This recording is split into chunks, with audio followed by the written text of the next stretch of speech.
Hello friends, അങ്ങനെ ഞങ്ങൾ കുറേ പേര് തിരുവനന്തപുരത്ത് നിന്ന് കൊടൈക്കനാൽ കാണാൻ വേണ്ടിയിട്ട് ഇറങ്ങി തിരിച്ചിട്ടുണ്ട് കേട്ടോ. തണുപ്പുള്ള സ്ഥലങ്ങളിൽ മാത്രമേ കിളിക്കുള്ളൂ, നമ്മളവിടെ നിന്ന് കിളിക്കൂല.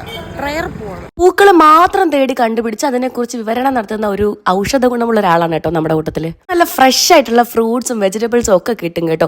വെളുത്തുള്ളിയൊക്കെ മൂടോടെ പിഴുതുകൊണ്ട് വന്ന് കച്ചവടത്തിന് വെച്ചിരിക്കുക കേട്ടോ. പല ടൈപ്പില് പല ക്വാളിറ്റിയുള്ള ചോക്ലേറ്റ്സും അത് മാത്രമല്ല 1 വർഷവും 2 വർഷവും വരെ വാടാതിരിക്കുന്ന പൂക്കളും വരെ ഇവിടെ കച്ചവടത്തിലുണ്ട്. ഇവിടെ ആൾക്കാർ സ്വന്തമായിട്ട് കൃഷി ചെയ്ത് നേരിട്ട് ഷോപ്പിലേക്ക് എത്തിക്കുകയാണ് പതിവ്. ഈ നിറയെ വെജിറ്റബിൾസിന്റെ ഇടയിൽ എനിക്ക് അറിയാൻ പാടില്ലാത്ത കുറെ മരക്കഷ്ണങ്ങൾ കൂട്ടിയിട്ടതുപോലൊരു സാധനം കണ്ടു കേട്ടോ. ഇതിന്റെ പേര് ആട്ടുകാൽ കിഴങ്ങെന്നാണ് കേട്ടോ. ഇത് നിസ്സാരക്കാരനല്ല ഈ കക്ഷി. ഇതിനെ സൂപ്പുണ്ടാക്കി കുടിച്ചു കഴിഞ്ഞാൽ നമ്മുടെ മുട്ടുവേദന, കൈകാൽ വേദന ഒക്കെ മാറുന്നാണ് പറയുന്നത്. പോകുന്ന വഴികളിലൊക്കെ ഈ തുണി വിരിച്ചിരിക്കുന്നത് എന്താന്ന് വെച്ച് കഴിഞ്ഞാല് ഇവരുടെ ഒരു മെയിൻ ജോലിയാണ് ഈ റിസോർട്ടുകളിലെ ഹോട്ടലുകളിലേക്ക് ഷീറ്റും വിരിപ്പൊക്കെ കഴുകി വൃത്തിയാക്കി കൊടുക്കുക എന്നുള്ളത്. പിന്നെ ഇതാണ് കേട്ടോ, ഈ കാണുന്നതാണ് നമ്മൾ താമസിക്കുന്ന റിസോർട്ട് എന്ന് പറയുന്നത്. അതിന്റെ മുകളിലുള്ളൊരു വ്യൂ ആണ് ഇത്. ഈ ഒരു സ്ഥലത്തിന്റെ പേര് ഞാൻ നിങ്ങൾക്ക് കാണിച്ചു തരാം. സ്ഥലപ്പേര് ഇങ്ങനെയാണെങ്കിലും ഇവിടുത്തെ ആൾക്കാർ ഇങ്ങനെയല്ല കേട്ടോ. ലൈറ്റ് ആയിട്ട് വെയിൽ അടിക്കുന്നുണ്ടെങ്കിലും എനിക്ക് ആ ചൂട് അറിയാനേ പറ്റുന്നില്ല കേട്ടോ. നല്ല തണുപ്പാണ്. അങ്ങനെ നടക്കുമ്പോൾ ദേണ്ട നടക്കുന്ന നമ്മുടെ മലയാളം അക്ഷരത്തെറ്റൊക്കെ ഉണ്ട്, എന്നാലും കുഴപ്പമില്ല. അങ്ങനെ നടന്ന് നമ്മൾ അവസാനം ലേക്ക് സൈഡിൽ എത്തി കേട്ടോ.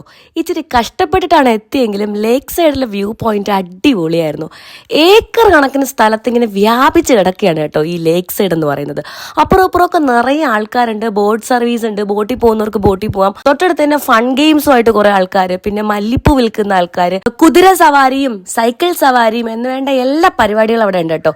അതിനിടയ്ക്കാണ് ഒരു ചേട്ടൻ ഫോട്ടോ എടുക്കട്ടെ എന്ന് ചോദിച്ചുകൊണ്ട് വന്നത്. ഞാൻ ആക്ച്വലി ആ ചേട്ടന്റെ ഫോട്ടോ എടുത്തു. അങ്ങനെ ചിരിച്ചുകൊണ്ട് പോസ് ചെയ്തു കേട്ടോ. അത് കഴിഞ്ഞിട്ട് നേരെ നോക്കിയപ്പോ തണ്ട് ഒരാൾ ഒളിച്ചു കളിക്കുന്നു. ആരാ നോക്കിയപ്പോ നിങ്ങൾ തന്നെ നോക്കോ അത് ആരാന്ന്. കൂടെ ഉള്ളവരൊന്നും കാണാതെ ഞാൻ തിരിഞ്ഞു നോക്കിയപ്പോൾ ഇവർ എന്തൊക്കെയോ ഒരു പ്ലാനിങ്ങിലാണ് ഗൈസ്. എനിക്ക് തോന്നുന്നു 150 രൂപ കൊടുത്ത് സൈക്കിൾ ചവിട്ടാനുള്ള പരിപാടിയാണ്. അപ്പോൾ എന്തായാലും അവർ ഫിക്സ് ചെയ്ത് പോകുന്നതിന് മുമ്പ് എനിക്കും ചവിട്ടണമെന്ന് തോന്നി. ഞാനും അങ്ങ് സൈക്കിൾ ചാടി പിടിച്ചു വാങ്ങിച്ചു ഗൈസ്. പക്ഷെ എൻ്റെ കഷ്ടകാലത്തിന് 10-15 കിലോമീറ്റർ ഞാനിങ്ങനെ ചവിട്ടി മരിച്ചു ഗൈസ്. ഞാൻ പോകുന്ന കണ്ടിട്ട് എൻ്റെ പുറകെ അവരും വേറെ സൈക്കിൾ എടുത്ത് പിടിച്ചു. സത്യം പറഞ്ഞാൽ ഞങ്ങൾ സൈക്കിൾ ചവിട്ടി നാശമായി. കൈയും കാലും ഒക്കെ കഴച്ച് കിതച്ചുകൊണ്ട് തിരിച്ചു വന്ന് അങ്ങനെ ഇരുന്നപ്പോഴാണ് മാഗി കട കണ്ടത്. നല്ല ചൂട് മാഗി ബ്രെഡ് ഓംലെറ്റും കഴിച്ചുകൊണ്ട് നാട്ടുകാരൊക്കെ ബോട്ടിൽ ഇങ്ങനെ തുഴഞ്ഞുകൊണ്ട് പോകുന്നത് നോക്കി അങ്ങനെ ഇരുന്നു. ലേക്ക് സൈഡിന്റെ തൊട്ട് ഓപ്പോസിറ്റ് ആയിട്ട് ഈ മുതുക്കന്മാരായിട്ടും കൊച്ചു മനസ്സോടെ നടക്കുന്ന പുരുഷന്മാരുണ്ടല്ലോ, അവർക്ക് വേണ്ടിയിട്ടുള്ള ഫൺ ആക്ടിവിറ്റീസ് ആണ്. എന്തായാലും അവർക്ക് ഇൻട്രസ്റ്റിംഗ് ആയിരിക്കും ആണുങ്ങളെ. അപ്പൊ നിങ്ങൾ പോവുകയാണെന്നുണ്ടെങ്കിൽ ഈ ഏരിയ മിസ്സാക്കരുത്. സാധനങ്ങളൊക്കെ പർച്ചേസ് ചെയ്യാന്ന് പറഞ്ഞു പോയപ്പോഴാണ് ഒരു കൊച്ചും അതിന്റെ ബ്രദറും കൂടെ മിണ്ടാതങ്ങിരിക്കുന്നത് കണ്ടത്. എന്താ കാര്യം നോക്കിയപ്പോഴല്ലേ മനസ്സിലായത് ഇവിടെ പടം വരയ്ക്കുകയാണ്.